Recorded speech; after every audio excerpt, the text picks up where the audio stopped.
Boxingego here. If you like this video, make sure you hit the like button and also subscribe to the channel and hit the bell icon on the top of your screen to get notified when the latest new content drops. 1. Barry Hearn says that Anthony Joshua is the only credible heavyweight champion. Stay tuned. What up, Fight World? It's your boy Ego, and I'm back with some more boxing. Make sure you smash the like button. Also, subscribe to the channel for the latest and greatest in boxing. If you want to become part of the gang, notification gang, please hit the bell icon. Shout out to the super chats, channel donations, the Venmo donations, and the Patreon family. We working.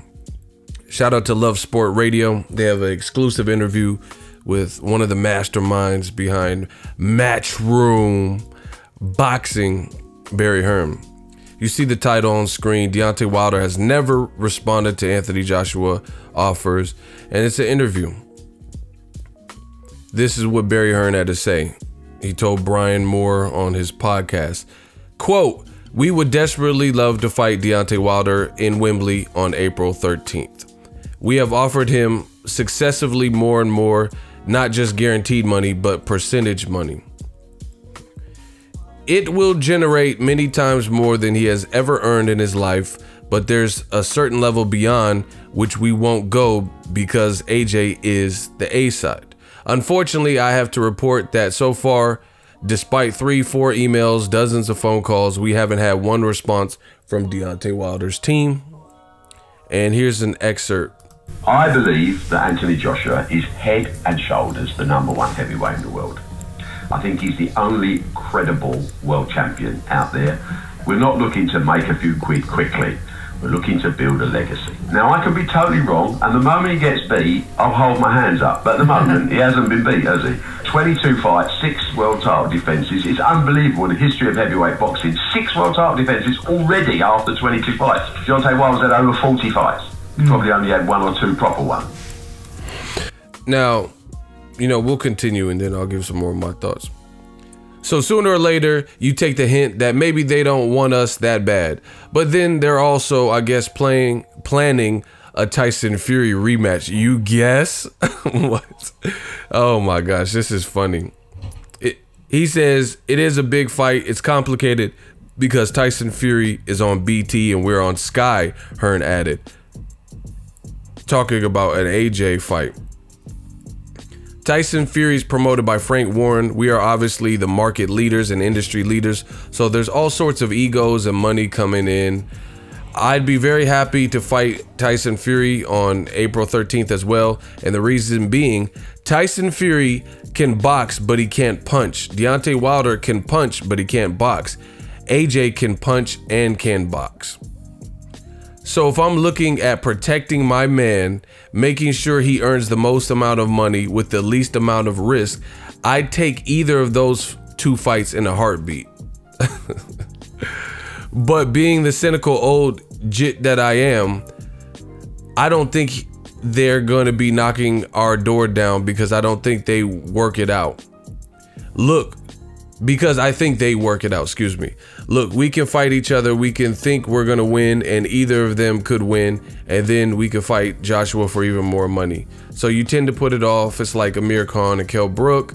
They always think they can go back and fight later, that they milk the system, and actually life doesn't work like that. Sometimes you miss a bus because it's pulled away from the curb. So Deontay Wilder and Tyson Fury is a great fight. I believe that will probably happen one way or the other. If in the meantime, either of them phones up Eddie, we would sign either of them in a heartbeat. We're running a business. Joshua is the world champion, undisputed #1. He's the only real champion out there, unblemished records, holds 4 belts, so no problem. But we run a business, so who's next? If those 2 are not coming to the party quickly, I would imagine that Eddie is looking at Gerald Miller in New York at Madison Square Garden for his debut for AJ. Will be commercially very solid. And then Dillian Whyte, who I think is pound for pound the most dangerous heavyweight out there. If I was ranking them in danger, I would say that Deontay Wilder is the easiest fight.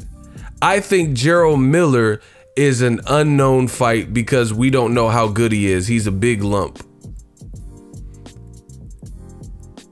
He says Gerald Miller is an unknown fight. I think Tyson Fury is a tricky fight because But when you hit him, he does tend to fall all over.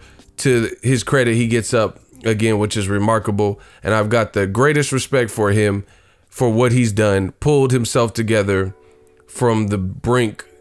Brilliant story. And the most dangerous fight is Dillian Whyte. Wow. Listen, I don't know what they're trying to do with Joshua, but this is a terrible look. Barry Hearn being on all these, all in the video. You know, this sounds like utter nonsense that we're hearing from the Hearns once again. Eddie Hearns, Barry Hearns.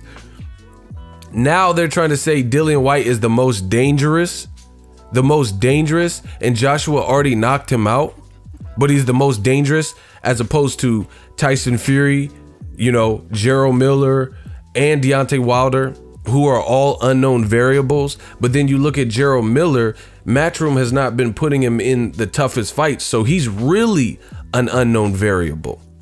So Gerald Miller's my dude, but at the same time, we haven't seen him fight for a world title, so we don't really know what to expect. So the fact that you would rank Deontay Wilder as the easiest fight is laughable, because at the very least, Wilder has a better resume than Gerald Miller and more power. So how is he the easiest fight?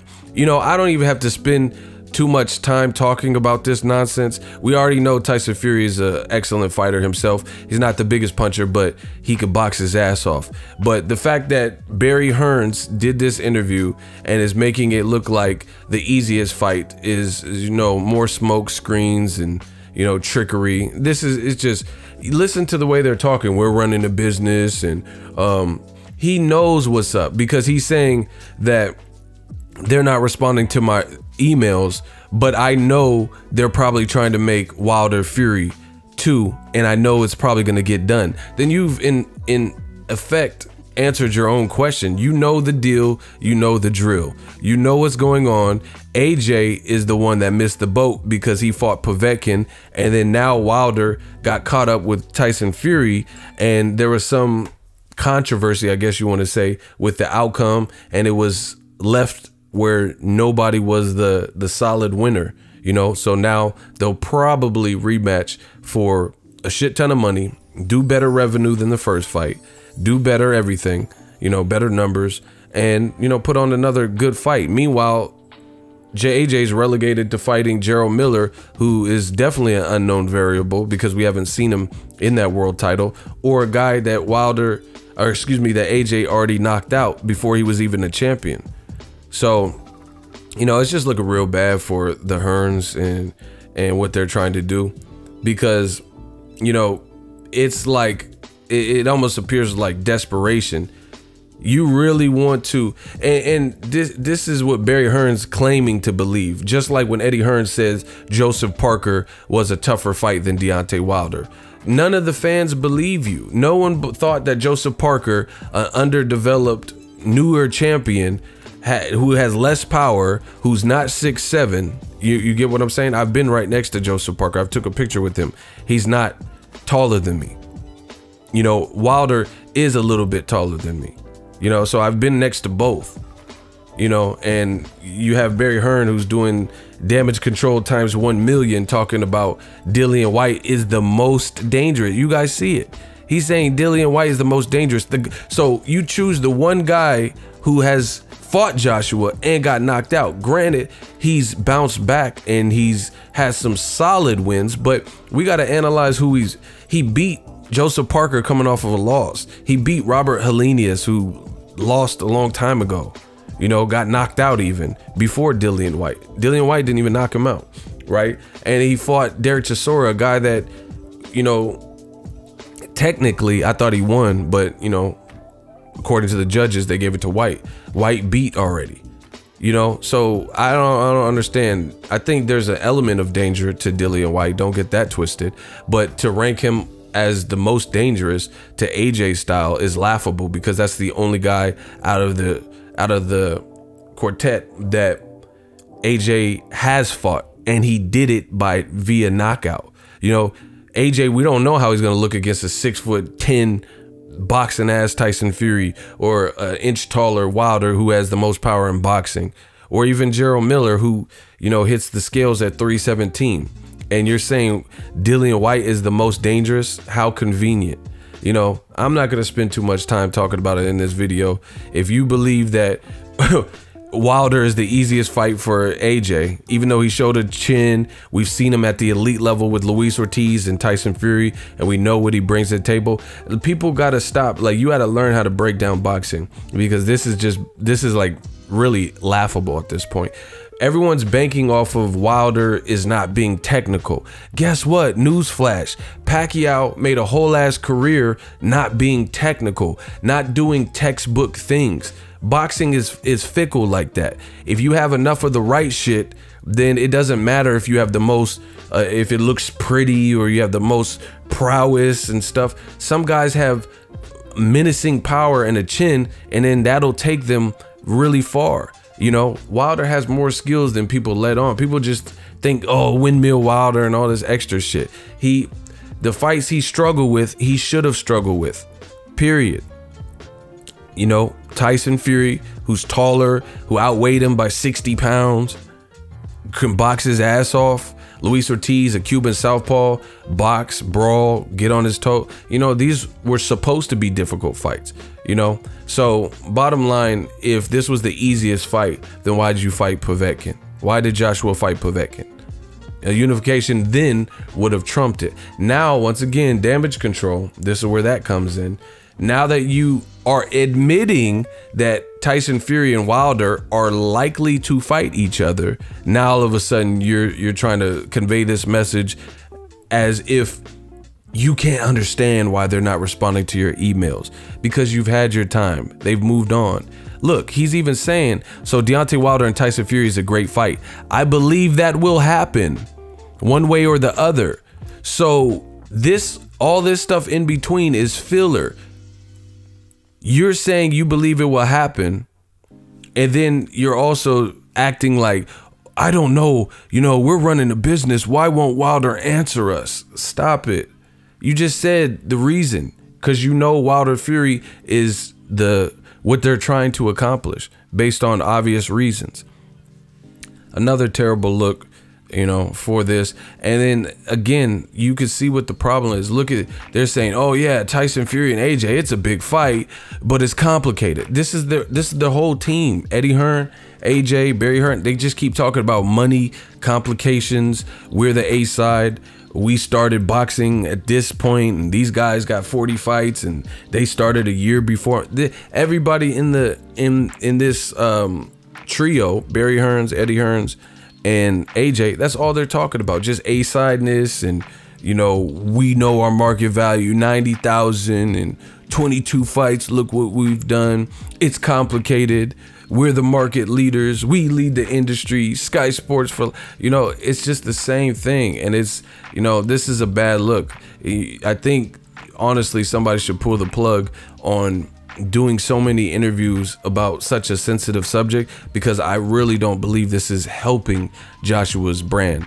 You really want to convince, after fighting Povetkin, likely fighting someone lesser than Wilder or Fury, you know, you want to convince the public that Dillian Whyte is the toughest fight, the one guy that AJ already beat, you know, and has experience with because he fought him in the amateurs, you know, and then you want to like pretty much berate Wilder and say he's easy, but you didn't fight him in 2018. I mean, this is just laughable. Drop your thoughts in the comment section. Let me know what you guys think. But you know, acting shocked that Wilder's never responded, for shock value, to have a couple dumb motherfuckers running around like, oh yeah, why didn't he respond to the email? Sign the contract, big boy. We already know the drill. Drop your thoughts in the comment section. Bad look, man.